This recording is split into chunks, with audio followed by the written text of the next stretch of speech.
It looks like the Charlotte Hornets are finally getting it right. Since the franchise joined the NBA in 1988, the team has never even made it to the conference finals, but not only that, the great Michael Jordan's dismal management of the franchise's operations has caused the Hornets to be mired in a loop of failure from which they've been unable to escape. But now, the story may finally be different. Yes, LaMelo Ball, had he not had injury problems, would be in talks for the best guard in the conference, but it's another player who has the opportunity to take the franchise to the next level. Because after a lot of people laughed at the selection of Brandon Miller with the second pick in the 2023 draft, the Charlotte Hornets select Brandon Miller. The forward has shut a lot of his doubters' mouths. Although, let's be honest, he still has plenty more left to prove. Let's start from the beginning. The Hornets weren't just bad competitively, they were the laughingstock of the league at the management level as well. Logically, this was also influenced by terrible luck. Because let's not kid ourselves, luck plays a big part in events like the draft. It's not only about scouting the best player, the one with the most talent, but you also have to take into account the mental aspect. Does this guard have the winning gene? Will he cause problems off the court? Does he have the determination to become a star? Is he really passionate about basketball? No joking, some of these kids aren't. Charlotte spent many valuable lottery picks on players who either didn't have the talent or didn't have the mentality. I mean, that Bobcats era was terrible.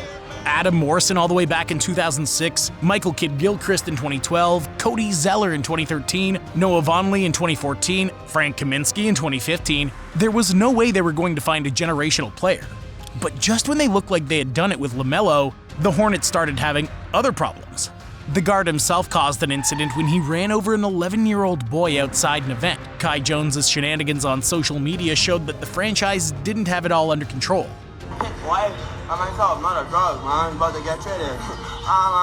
The problems began to multiply for them. But no problem was as serious as Miles Bridges, who was accused of severely abusing his partner and was suspended for a season on the sidelines. Miles Bridges has a court date in Uptown on Monday. He is charged with violating a domestic violence protective order. The franchise was cursed. All of these factors added up to fans protesting the Hornets' new bid.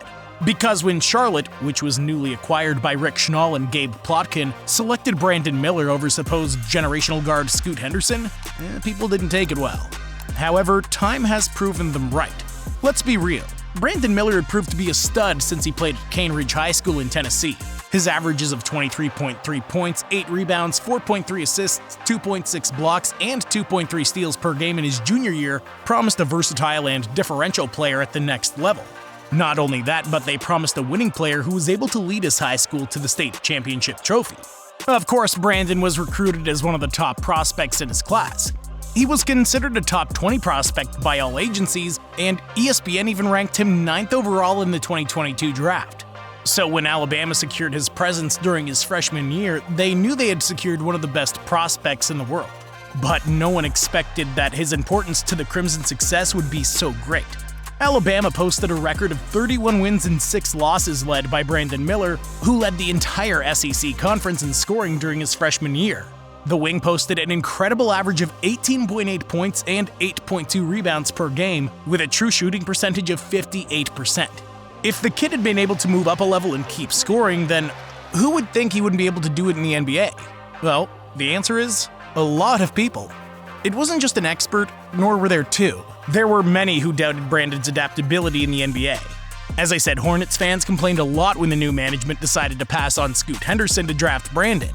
Many people thought that Charlotte had once again, for the umpteenth time, made the wrong decision. But not only has Henderson's performance for the Blazers during his rookie season been disappointing, Brandon's performance for the Hornets has been more than satisfactory.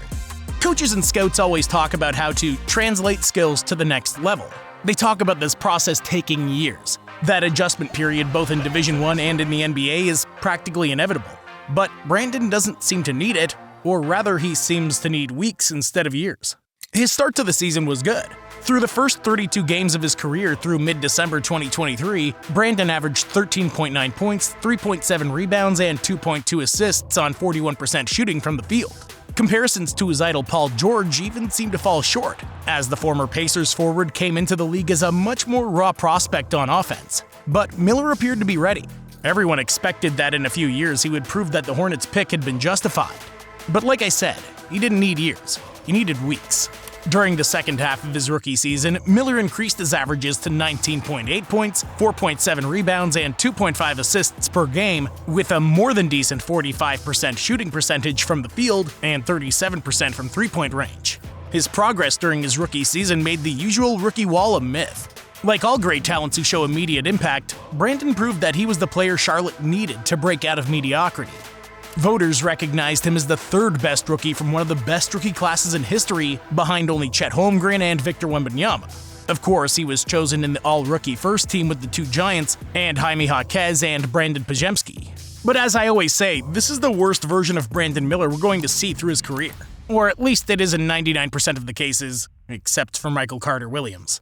Is it realistic to say that if the Hornets have a good season, Brandon could be selected to the All-Star game? Is it so crazy to expect this kind of leap during his sophomore year? At first glance, it might seem like it, but it's not a reach either.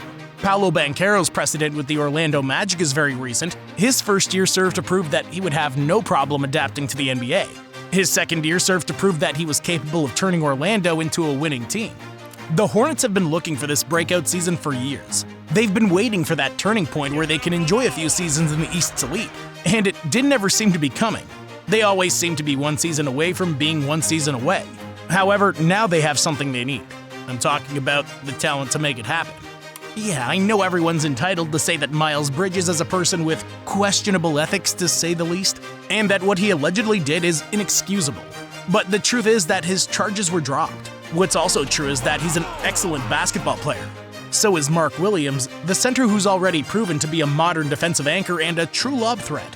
Along with newcomer Josh Green, who's been an important piece off the bench in the playoff run that took the Dallas Mavericks to the NBA Finals, these 5 players form a starting 5 that should try to fight for play-in spots. And the truth is that there's still a ton of work ahead. The Hornets have to accomplish something more difficult than building a competitive roster. They have to build a winning culture. It sounds like a cliche, but it's reality. Cultures are of massive importance in every franchise. The fact that everyone knows their role in the locker room and individual egos are put aside is necessary for success in the modern NBA. Although, first and foremost, you need stars. LaMelo's one when he's healthy. Brandon Miller's going to be one as soon as the franchise allows him to be.